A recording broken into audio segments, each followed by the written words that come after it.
Hello everyone, नमस्ते जी, राधे राधे, जय श्री कृष्णा जी। कैसे हो आप लोग? आशा करती हूँ आप सब अच्छे होगे, बढ़िया होगे और मैं भी बहुत अच्छी हूँ, ठीक हूँ।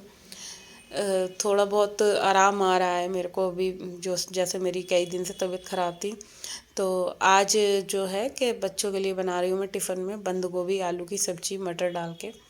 तो पता है, सुबह के टाइम, सर्दी के टाइम में एक तो काम करने में इतना आलस, फिर दूसरी बात ये जो सर्दियों के आलू होते हैं इनको छीलना बड़ा टफ है। वैसे वैसे ना, अगर हम रात को ही छील के रख ले तो काम जल्दी हो जाता है, बट आज ना मैं ये सोचा, क्योंकि स्कूल की टाइमिंग ना थोड़ी चेंज कर दी है। यहाँ दिल्ली में 9 बजे का स्कूल कर दिया है अभी, जितने दिन अभी ठंड रहेगी, 5-7 दिन।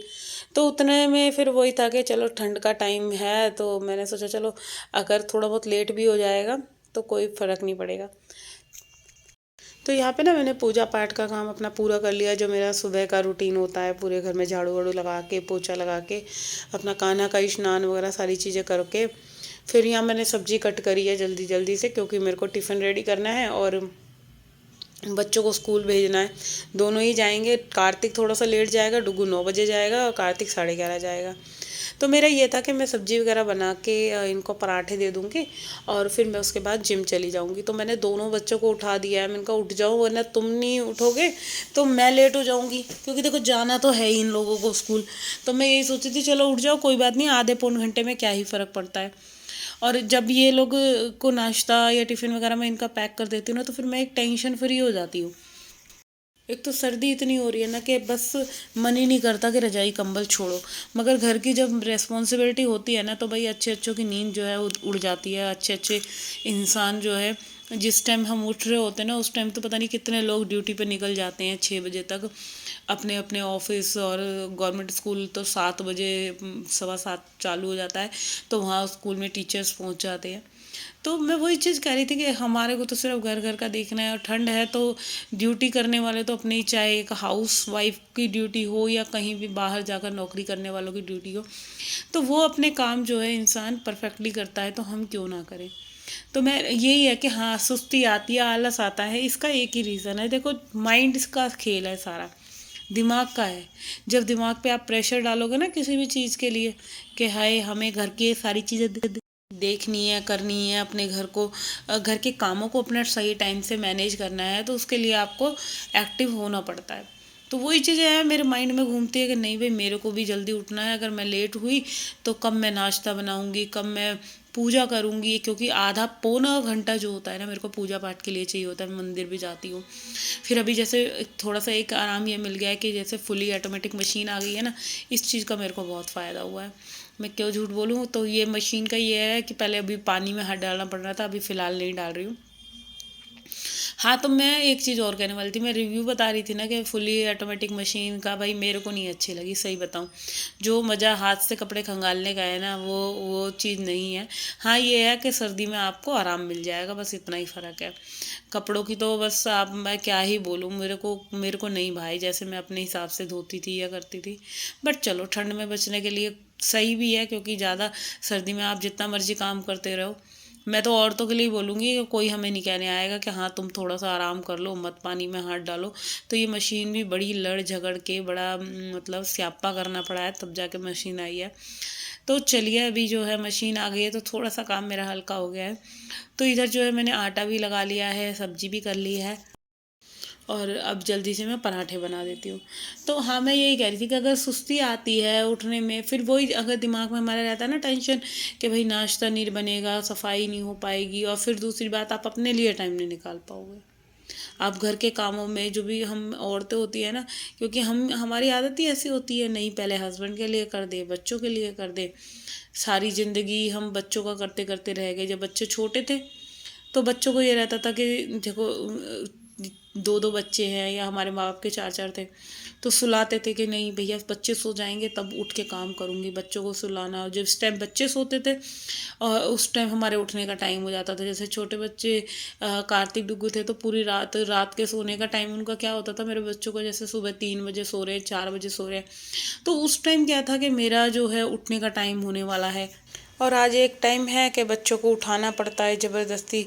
और जब एक टाइम था कि ये सोचते थे बच्चे सो जाएंगे तो घर के काम करूँगी, घर के काम कंप्लीट करूँगी, निपटाऊँगी, इधर का झाड़ू पोछा करूँगी, उधर खाना बनाऊँगी। जॉइंट फैमिली में थे तो कोई बच्चों को पकड़ के राजी नहीं था, चाहे देवरानी हो, जेठानी हो, सास भी ऐसी थी। तो बच्चों को पता है मैंने कैसे पाला है, अपने छोटे छोटे बच्चों को। जैसे कार्तिक हुआ तो कार्तिक को तो मैं झूले में टांग देती थी। इतनी ठंड में भी ना मैं उसको झूले में बिठा के रखती थी, और कितनी तबीयत उसकी ख़राब हो जाती थी। बट मजाल है कभी कोई मेरी जो सास है या जेठानियाँ हैं दोनों कह दे कि लाओ मैं पकड़ लेती हूँ। हम जॉइंट फैमिली में थे तो कोई मतलब कोई किसी का नहीं होता, अकेले ही मैंने अपने बच्चों को पाला है। मुझे पता है मैंने कैसे कैसे करके सर्दी में उनको झूलों पर बिठा देती थी, तो बस रोते थे उन्हें झूला दे देती थी, खाना बनाती थी। ऐसे कर करके जो है मैंने अपने घर के काम करे हैं। अच्छा, बच्चों को झूले में लिटा कर जाती थी दूध पिला के, कि मैं नीचे की, जब भी हमारे फ्लोर था नीचे सास ससुर रहते थे तो वहाँ की सफाई करने के लिए जाती थी। अच्छा, अगर बच्चा रो भी रहा है ना तो अब हमारी सास के क्या डायलॉग होते थे, वो बोलती थी कि हमने तो इतने इतने के बच्चों को संभाला है, इतना घर का भी करते थे, बाहर का भी करते थे, हमारे कौन सा कोई बच्चों को पकड़ने वाला आता था। तो ऐसी हमारी सास के डायलॉग थे। तो ऐसे डायलॉग होते थे और बहुत ज़्यादा लड़ाई झगड़े होते थे जॉइंट फैमिली में। फैमिली इशू बहुत सारे थे। तो ये मैं अपना पुराना पास्ट में आप लोगों को बता रही हूँ। तो ये जॉइंट फैमिली के कहते हैं ना कि अच्छा अच्छा होता है, तो मुझे नहीं लगता है शायद कुछ जॉइंट फैमिली में अच्छा होता है। हाँ, कुछ थोड़ी बहुत चीज़ें होती हैं अच्छी अच्छी होती हैं, अदरवाइज सब बेकार है। कोई देवरानी जेठानी एक दूसरे को देख के खुश नहीं होती। और यहाँ तो मेरी तो सास भी ऐसी थी कि वो मतलब बिल्कुल ही अपोजिट। उन्होंने तो अपना ही अपना गाना, हमने इतने करा, हमने इतना करा, हमने ऐसे करा, हमने वैसे करा, जो नॉर्मली सबकी सासें बोलती हैं। तो ऐसे करके जो मेरा जो आफ्टर शादी के बाद जो टाइम था ना, बिल्कुल बेकार था। घर से कहीं आना नहीं, जाना नहीं, कभी यहाँ तक कि मेरे हस्बैंड ने मेरे को कहीं बाहर ले जाकर एक गोलगप्पे भी नहीं खिलाए, ऐसा स्ट्रिक्ट माहौल था। तो ये मेरे ससुर जी के वर्डिंग होते थे कि हमारे घर में बहुओं को ज़्यादा घुमाया नहीं जाता, या ऐसे कुछ, मतलब बिल्कुल देहाती माहौल। बट धीरे धीरे अब सब चीज़ें बदल रही हैं। क्या कैसे मैं क्या ही बताऊँ अपने घर के बारे में। तो ये मेरा पुराना टाइम था, जो जैसा मैंने काटा वो मुझे पता है। लाइफ का सबसे गंदा एक्सपीरियंस। तो जी यहाँ पे मैं जिम से आ गई थी। जिम से आने के बाद फिर जो है सिर पे मेहंदी वगैरह लगाई, और आज करनी थी मम्मी जी के रूम की क्लीनिंग। तो ये होता है एक जॉइंट फैमिली में और अलग होने के बाद भी। और अब भी लाइफ में बहुत सारे उतार चढ़ाव चल रहे हैं। अब पता है क्या होता है कि मैं बहुत सारी चीज़ें जो है यूट्यूब पे नहीं खोल सकती, क्योंकि बहुत से ऐसे मेरे जो मतलब रिलेटिव हैं, जो मेरे मेनली ख़ास लोग हैं, वो वीडियो देखते हैं। तो मैं सारी चीज़ें प्रॉपर नहीं खोल सकती घर के बारे में। मगर हाँ, बस मैं अपना एक्सपीरियंस शेयर कर सकती हूँ आप लोगों के साथ, कि कहने को होते हैं बहुतों के घर अच्छे होते हैं या लाइफ पार्टनर अच्छा होता है, तो सब चीज़ें ठीक हैं, इक्वल हैं। अब आप खुद को अगर बदल लोगे ना लाइफ में, तो शायद मेरा मानना ऐसा है कि अगर आप हम अपने आप को बदलते हैं तो लाइफ अच्छे से स्मूथली चलेगी। अदरवाइज़ क्या है, आप घर के काम जितना मर्जी करते रहो, आप मर भी जाओगे तब भी आपको कोई ज़रा सा यूँ रत्ती भर बोलने वाला नहीं होगा कि तुम रेस्ट कर लो। सिर्फ इस घर में सिर्फ यही बड़ाइयाँ बोली जाती हैं, तुम्हें तो घर घर का ही करना है। उन औरतों से पूछो जो बाहर जाके कमाती हैं, मेहनत करती हैं, घर के झाड़ू पोछे और सफाई में ही तुम्हारी तो मतलब मौत पड़ी रहती है। या ये सारे वर्डिंग जो होते हैं, ये ऐसे कुछ, अगर जब एक वर्ड को आप अपने बेटे के आगे बोलोगी कि हमने ऐसे करा ऐसे करा, तो वो क्या होता है ना, तो बेटों को भी ऐसे ही लगने लग जाता है, नहीं हमारी माँ ने इतना करा है, इन्हें इनसे सिर्फ घर घर के ही नहीं होते। तो उनकी हस्बैंड की भी थिंकिंग फिर ऐसी ही हो जाती है। तो कोई घर का ही कर रही हो, कोई एहसान थोड़ी ना कर रही हो, या खाना बना रही हो, कोई एहसान थोड़ी ना कर रही हो, सारी औरतें ये करती हैं, ऐसे काम करती हैं। तो यही है कुल टोटली कि आप अपने घर के, मैं तो सिर्फ एक सुस्ती के टॉपिक से आज स्टार्ट करा था वीडियो, और कहाँ जाकर ख़त्म हुआ मुझे खुद नहीं पता, कहाँ की बात कहाँ आ गई।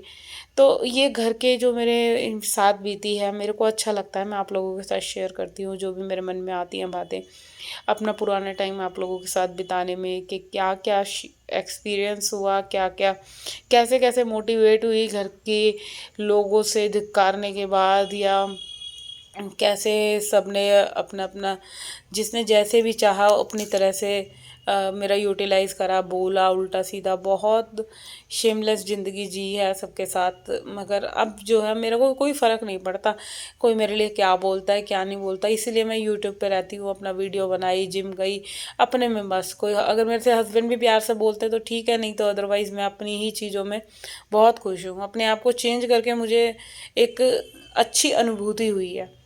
कहते हैं ना कि भगवान को अगर जीते जी पाना है तो आप कुछ मत करो, अपने आप में व्यस्त हो रहने लग जाओ, किसी दिन दुनिया से कोई मतलब नहीं रखो। तो कुछ ऐसा ही मेरे साथ हो गया, क्योंकि सारे रिश्ते सब देख लिए ना, सब रिश्तों में सिर्फ धोखे के अलावा कुछ नहीं है। चाहे आप हस्बैंड के साथ हो, अपने इन लॉज के साथ हो, एक मम्मी डैडी के अलावा कोई नहीं है अपना। तो यहाँ ये हमने पूछू पाला है ना छोटा सा, ये देखो ये आगे पीछे आगे पीछे घूम रहा है, और बहुत प्यारा है ये छोटा सा, बिल्कुल काम नहीं करने देता। जहाँ जहाँ मैं घूम रही थी वहीं वहीं मेरे पैरों के पीछे पीछे पीछे पीछे। अब मेरे को पता ये डर लगता है कि जरा से मैं ना मेरे पैरों के नीचे ना आ जाए, बड़ा डर लगता है। छोटा सा है ना, बहुत ज़्यादा छोटा है।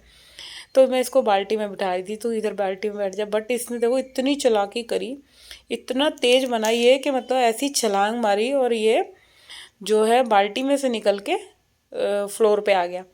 अच्छा, इधर मैंने मेहंदी लगाई है, क्योंकि मैंने आप लोगों को बताया है मेरे यहाँ फंक्शन है, तो अभी देखती हूँ शायद मैं कल सतिया रखने में जा पाऊँ कि नहीं जा पाऊँ। और अगर मैं वहाँ गई तो मैं वहाँ का वीडियो ज़रूर शूट करूँगी, आप लोगों के साथ शेयर करूँगी, जो भी मेरा वीडियो देखता है। और कैसी कैसी चीज़ें आप लोग अच्छा कमेंट बॉक्स में आप लोग बताना या पूछना कि आपको क्या चीज़ मेरी लाइफ के बारे में जानना है, क्या कैसे कुछ, अगर कोई किसी के भी मन में कोई ऐसा सवाल है तो प्लीज़ एक बार कमेंट बॉक्स में ज़रूर लिखना।